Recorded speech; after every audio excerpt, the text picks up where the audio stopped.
What's good, everybody? Welcome back to another episode of the Hail Mary. What is this, episode 28? Yeah, I think so. I hope you guys had a beautiful weekend watching sports. I got a lot to talk about what it pertains to football. Mostly the SEC, mostly the Big Ten, because I have been getting in battles about the SEC and how I think it is fraudulent. They have good teams, don't get me wrong. But from what you hear every single year about the SEC, they're fraudulent. So before we get into that, I want to give a big shout out to the sponsors, Underdog and Sleeper. Sign up using the code HMM. You're going to get yourself a free 0.5 pick and also a deposit match as well when you sign up using the code HMM. And you're like, what's a free 0.5 pick? Well, it's like Patrick Mahomes only needs 1 yard passing. CeeDee Lamb only needs 1 yard receiving. Stuff like that. Very easy. Basically a gimme pick. So sign up for Underdog, sign up for Sleeper using the code HMM. And then also check out all of our short form content. TikTok, Instagram, Facebook, YouTube, Shorts. We are everywhere. Follow us over on X for even more content.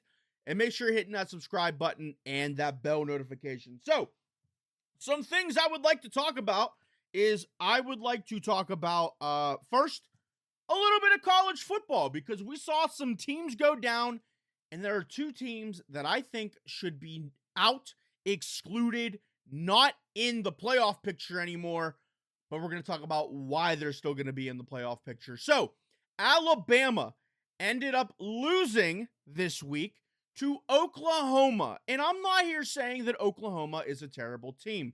But with Alabama's losses this year, sure, they have a win over Georgia in Athens. That's a good win. Losing to Florida State and then losing to Oklahoma. Oklahoma's a good team. But that Florida State loss, I don't care that it was at the beginning of the year. That's a bad loss. And a loss like that should hang over their heads, because if any other team, literally any other team, lost to lost to Florida State at the beginning of the year, it would be over for them. It would be done for them.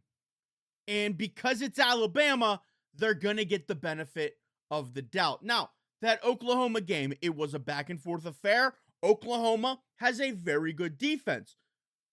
But this is a game that if you're Alabama, you have to win, considering what you already lost at the beginning of the year. Now, can Alabama fight their way back into a playoff picture if things fall their way? Now, right now, if it was me, here's what I'll say. Because Alabama right now is still in a playoff picture. I don't think they should be. And I think they're getting it because they're getting the benefit of the doubt, because they're Alabama, and now we're going to put Oklahoma on this pedestal because that's just what we do. And we're seeing it right now with Texas A&M, because Texas A&M struggled mightily with South Carolina. South Carolina is a terrible team, but now we're putting them on this pedestal, being like, well, maybe they're actually not that bad. Maybe South Carolina actually isn't that bad, because they want to protect Texas A&M. So it's the same thing going on with Alabama right now. I don't think Alabama should be in the playoffs. There are teams that are more deserving that should be ahead of them. Teams like a BYU. I got to go through the entire top 10, but like teams like a BYU for sure, I think should be ahead of them. Their only loss being to Texas Tech. Texas Tech is a team that I have in the top 5 right now. Alabama lost to a horrible, terrible Florida State team. And I don't want to hear the whole argument, well, it was at the beginning of the year. Like I said, if it was any other team that lost to Florida State and then lost this game, it would be like, well, your season's done, because you lost to a Florida State team that may not even make a bowl game, let alone like win the ACC. So that is that with Alabama. I don't think they should make the playoffs as of right now. As it stands, anything can happen. Teams ahead of them can fall. Alabama could put an absolute clinic on the next couple weeks, even though this is cupcake week for Alabama. But I don't think Alabama should be in the playoffs. Same thing with Texas. I actually think that Texas is out of it. They're done. But there are people out there who are now trying to weasel Texas into the playoff picture, being like, well, yeah, sure, they lost to Ohio State, they lost to Georgia, and they lost to a really good Florida team. Oh, Florida, they're really pushing their way. Look, listen, they had a bad start, but they're getting better. Like, I don't want to hear that. Texas has 3 losses. Alabama has a better case to be in the playoffs, obviously, than Texas.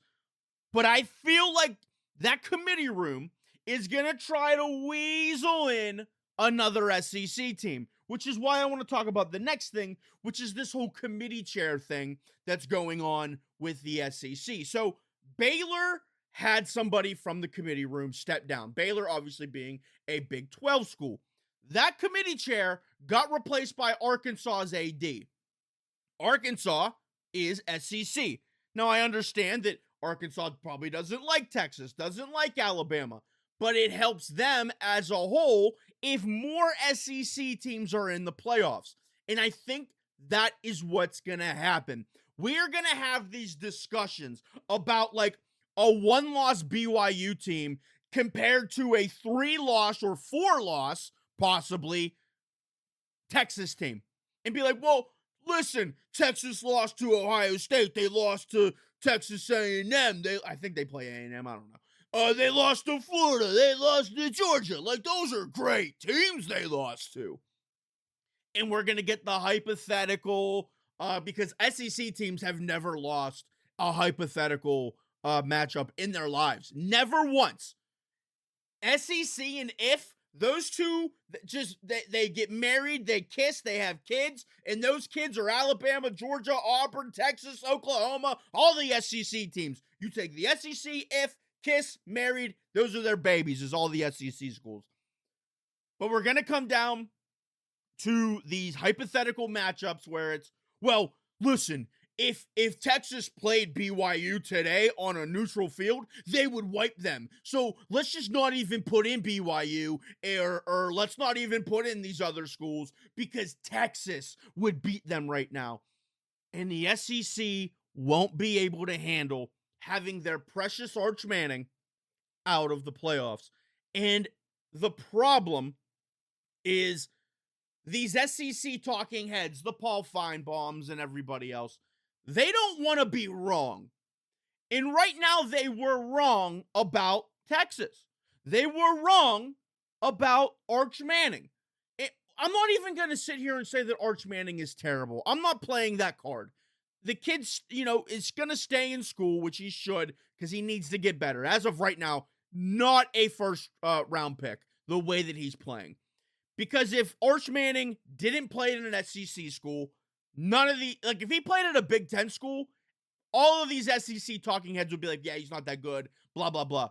If his name wasn't Manning, it would be like, they wouldn't talk about him the way that they do, comparing him to the next Tim Tebow and saying he's the second coming and he's already the Heisman winner and he's already going to be a first round pick. You take him out of the SEC, and if his last name wasn't Manning, they would be calling for him to be benched, these talking heads. He would have been benched by now for Texas if his last name was not Manning.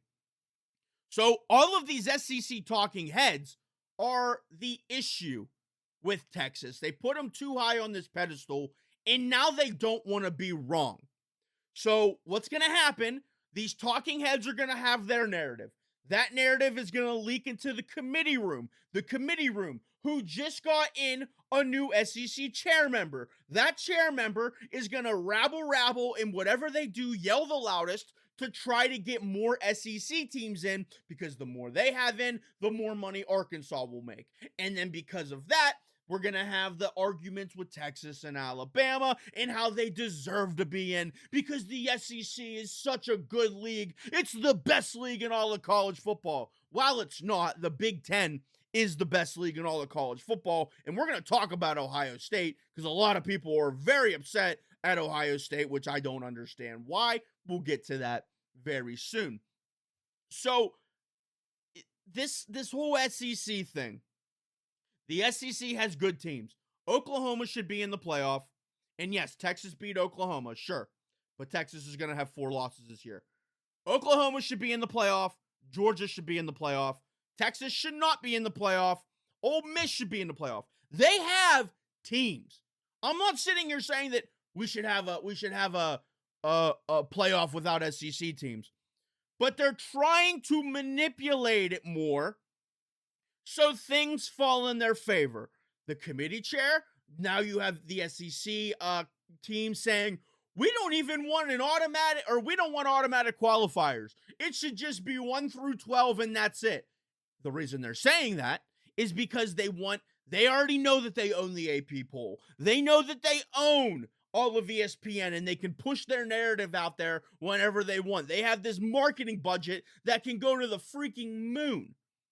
And that is why they don't want these automatic qualifiers to get more of their schools in, so then it's the SEC Invitational.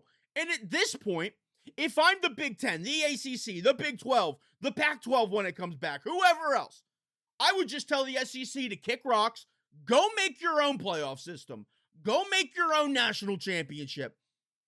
Just do that. And then you guys can crown that you have 80 national championships for your own league.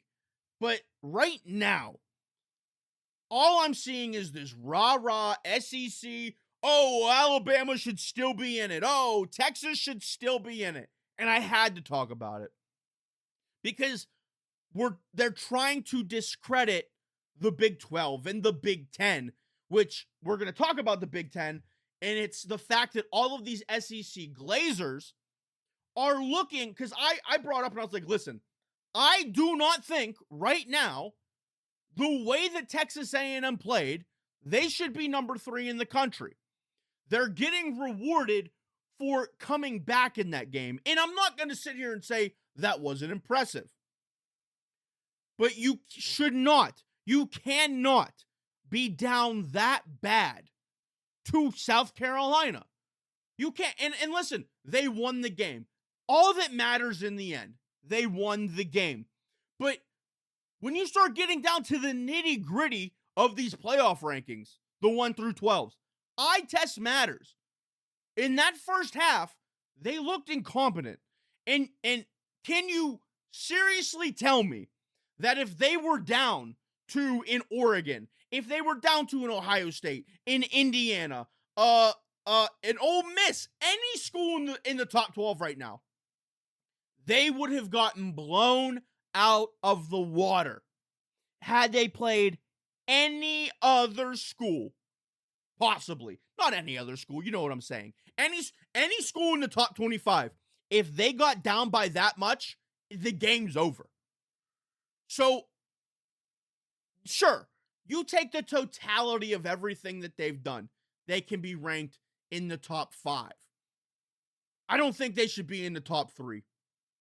I honestly, truly believe that the top 3 in college football, Ohio State is far and away the best team in college football. They are better than last year. They are built to handle business in the playoffs. They have weapons galore, and they're just blowing out everybody that they play. And you hear this narrative, oh, well, it's a cupcake schedule. These are the same people who were saying that Texas was going to walk into Ohio State, destroy them, and Ohio State's season would be over before it even started. Then Ohio State beats Texas, and now we're trying to find other ways to discredit them. I don't get it. And yes, bring up the cupcake schedule. When it comes to the playoffs, Ohio State is still going to handle their business. And so if Ohio State goes completely undefeated this year, walks their way through the playoffs, wins the national championship, are you going to say that the playoffs were cupcakes? Because they are the best team far and away in college football. I don't even think that's up for debate right now. It really isn't. It goes Ohio State's number 1. There is a gap. Indiana is number 2. And then I think there is a huge gap. Oregon is number 3. Oregon's only loss this year is to Indiana. who is the second best team in all of college football. I would take Oregon right now over Texas A&M. Texas A&M could be ranked 4th, sure. Then it's probably like Texas Tech. But it's just coming from the SEC side where they're trying to discredit the Big Ten, and they want their teams and they can't handle their team not being number one. Their team right now being Texas A&M. Just admit that the Big Ten is they have better teams. I'm not going to sit here and say that the Big Ten is a better conference as a whole. When you get down to like nitty gritty where it's like the 10th best team in the Big Ten versus the 10th best team in the SEC, sure, we can do that. But the upper echelon, the top, the best of the best in the Big Ten right now is far and away better than anybody else in college football. Anybody else in college football. But you get the hypotheticals. Well, if Ohio State was in the SEC, they would have 4 losses. Bullshit, they would. Are you dumb? Are you dumb? Bitches, you dumb? No, they wouldn't. Maybe 1, because who knows? You got to go to Alabama. You got to go to Georgia. Like, who knows? Maybe. But no, they would not have 4 losses. You're just speaking with your SEC dumb brain. You're speaking with your Southern brain. Use your actual brain and admit that the upper echelon, the best of the best, the creme de la creme of the Big Ten is better than the upper echelon right now of the SEC. It's just that simple.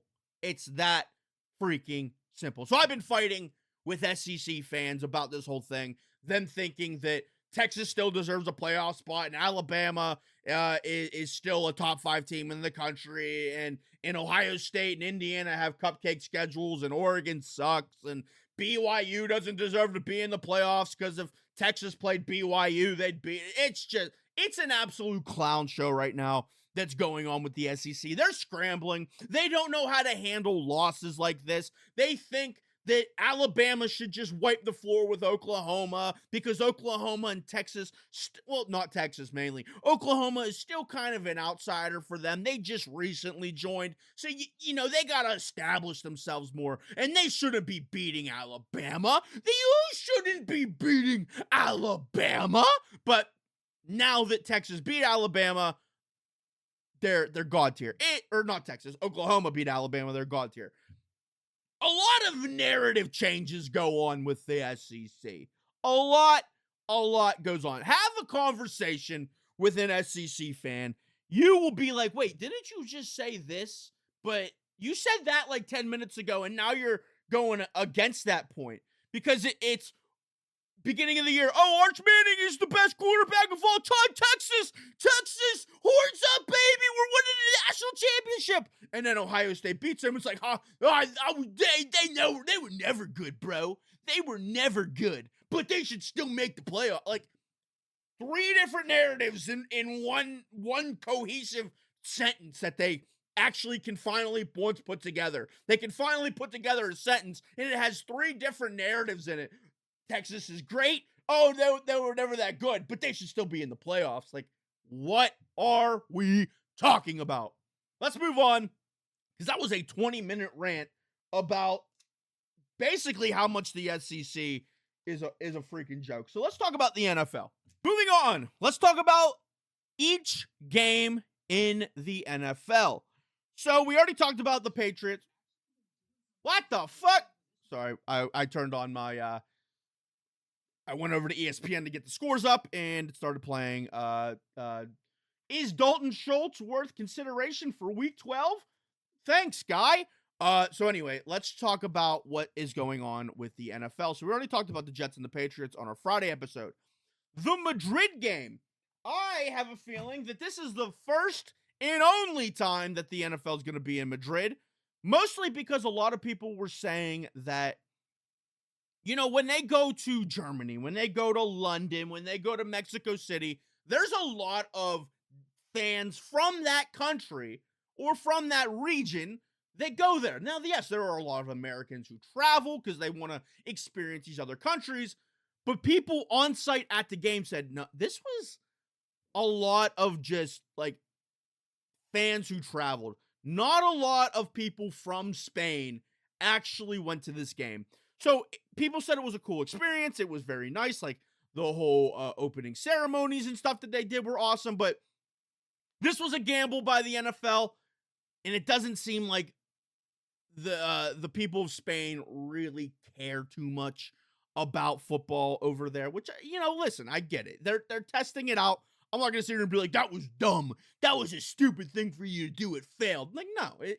Hey, people went over there. They enjoyed it. They got a boost to their economy. Like, they got to experience it for the first time. The ones that went, the people from Spain who went, they got a terrible game. They got a horrible game. But, at the same time, they got to experience what an NFL game is like. We had the Panthers beating the Falcons. Apparently, the Falcons are now going to be without Michael Penix Jr.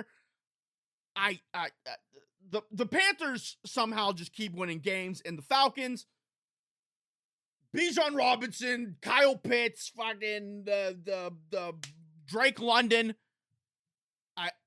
I don't know. And then finally, they have a game where Bijan Robinson, 23 carries, 104 yards, and 2 touchdowns.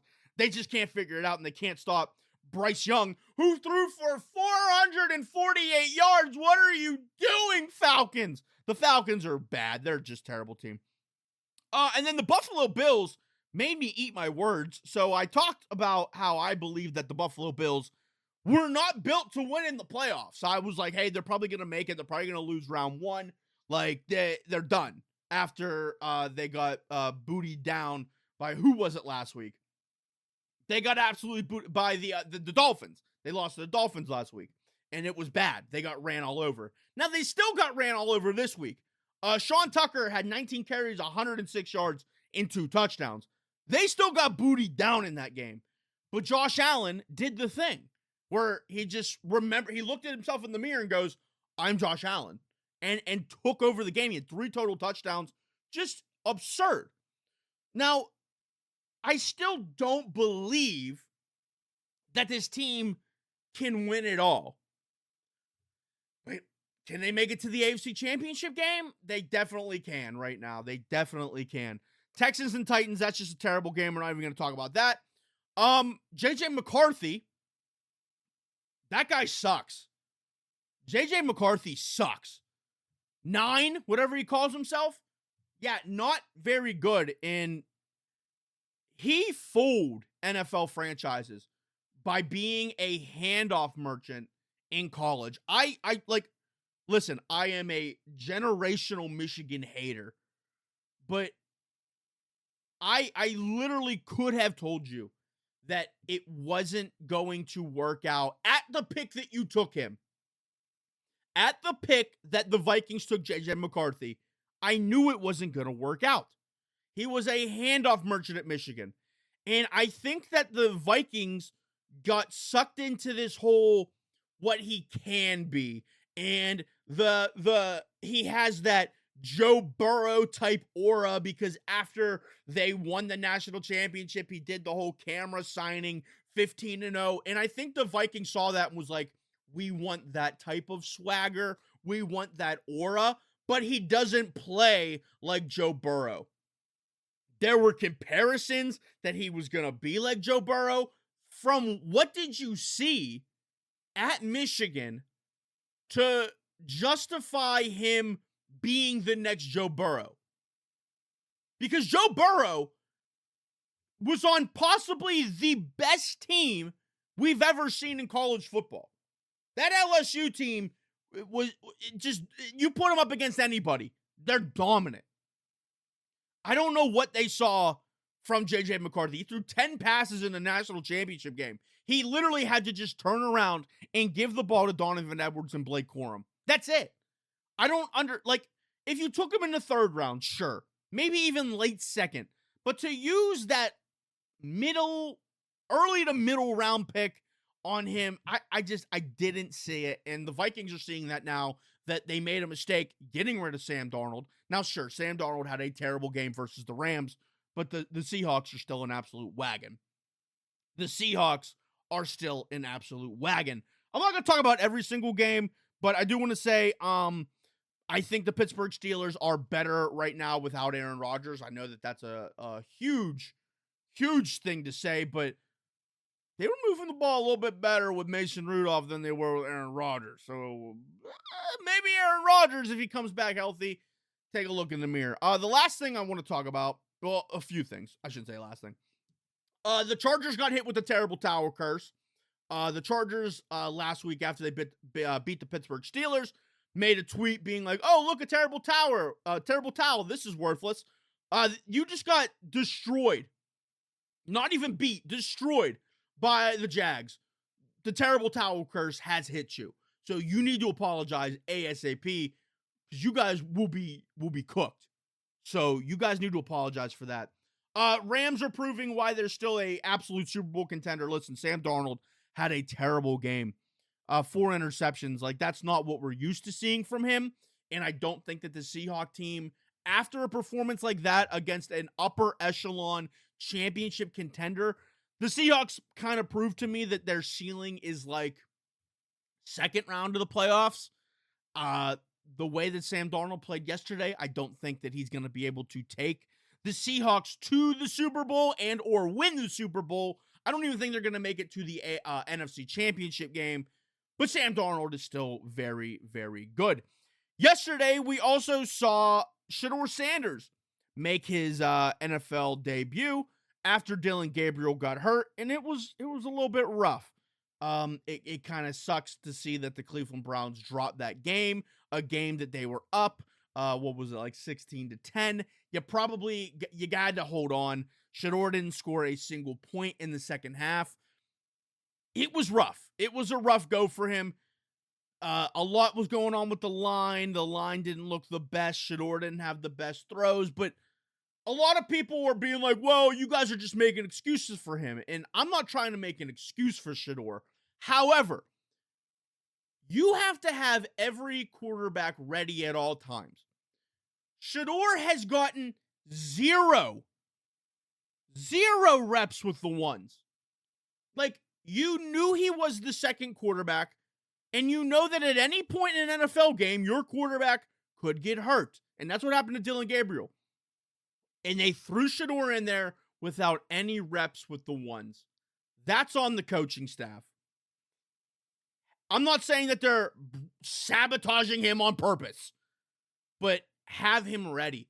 Have him at least get a few reps with the ones. Something. But the Browns, I don't think that they truly care to have him ready for an NFL setting whatsoever. And then I want to talk about the Kansas City Chiefs. Now, just like the SEC, we're having excuses made. People are saying, oh, the Chiefs aren't broken. Oh, the Chiefs are, they might not make the playoffs, but they're still really good. Chiefs right now are kind of like Texas football in that way. The Chiefs are broken. They're not good right now. And that is okay. But teams right now are just learning how to beat them. It's stale. You know what usually happens is that, now listen, the Patriots were a different thing, but mostly when a team gets really good, every other team targets you and they do everything in their power to make sure to stop you. And then when one team figures that out, another team takes that blueprint and builds to beat you. The Eagles had the blueprint. And now all of these teams are watching that film of how you lost in the Super Bowl, got dominated in the Super Bowl. And while they're not as talented as the Eagles, they are taking that blueprint and throwing it back at you. It's just how the NFL works. Yes, you are up here, but every team is building and building and building and building. And you kind of get stagnant. And then they start creeping ahead of you. And that's just what's happening right now. We don't have to sit here and make excuses for the Kansas City Chiefs. You can just simply say, hey, teams have figured you out. And no, I'm not saying you got to get rid of everybody. You have talent on this team. You just got to make some tweaks. You got to make a few changes. That's about it. And yes, the Broncos are a very good team. But you got to start making some changes. I don't want to hear these excuses that the Chiefs, oh, well, they're not broken. They're blah, blah, blah, blah. Like, they're just not a good team. And we can say that confidently. They're 5-5. If any other team in their position was 5-5, we would say that they weren't good. I understand you want to give the Kansas City Chiefs the benefit of the doubt. The rest of the division has figured, well, I shouldn't say the rest of it because the Raiders stink. The Chargers have figured them out. The Broncos have figured them out. It's just the progression of the NFL. Let's just talk about it like that. It's the same thing with the SEC. These other leagues have figured you out, mainly being the Big Ten. They have figured you out. It's just the progression of football. You will get back to a place where you're good. It may take a year. It may take 5 years. It may take 10 years. But you will get back there because if the Broncos are the creme de la creme, the upper echelon, you are now, they will be here, and then you have to start. It's just the progression of football. You can't be the best every single year unless you're the New England Patriots. That's about it. And then we had Sunday Night Football last night. Yeah, the Lions kind of stink. I mean, that's really all I got to say about it. Really, Dan Campbell 0 for 5 going for it on 4th down. This was a disgusting game. The play calling on both sides was bad, but the Eagles are good. The Eagles are just good. Their D-line took over again like they usually do. Jordan Davis and Jalen Carter. That's just what they do. The Eagles possibly going to win the Super Bowl again. They got A.J. Brown involved. They may win the Super Bowl yet again. So, guys, that is it for this edition of the Hail Mary. A lot of yelling, a lot of screaming about the SEC. Sorry if you're an SEC fan. I've been fighting with you guys, most of you, on like Facebook and stuff like that because you guys can't take criticism. And then if I make a post that is even like, I'm not trying to rage bait you, I'm just voicing my opinion. And then you start personally attacking, being like, you're an idiot, you're wrong. Then I'm going to start rage baiting you because it boosts my engagement. So learn to take criticism. Learn to take the criticism a little bit because you guys are kind of ridiculous SEC fans. Not all of you. Some of you are cool. I like a lot of SEC guys. I like Uncle Lou, Crazy Uncle Lou. If you guys watch him, he's a good channel. But like guys like Paul Feinbaum can burn in hell. Anyway, guys, that's it for this latest edition of the Hail Mary. I will see you all Wednesday or Thursday whenever we talk about our power rankings for the NFL. And I may throw in some more videos here and there. I want to start making more videos for you guys. Longer form stuff. I've been making a lot of short form content. I would like to do some longer form stuff, but we'll talk about that later. Anyway, guys, thank you so much for listening to this latest edition of the Hail Mary. I hope you guys have an awesome, awesome week. Enjoy football. We're getting close to Thanksgiving, and enjoy SEC Cupcake Week. So I will see you guys later. Hit that subscribe button. Hit that bell notification. Follow us on all of our short form platforms, TikTok, Instagram, Facebook, YouTube, Shorts, wherever you guys know where we're at, and follow us over on X. Peace out, guys. Have a beautiful week.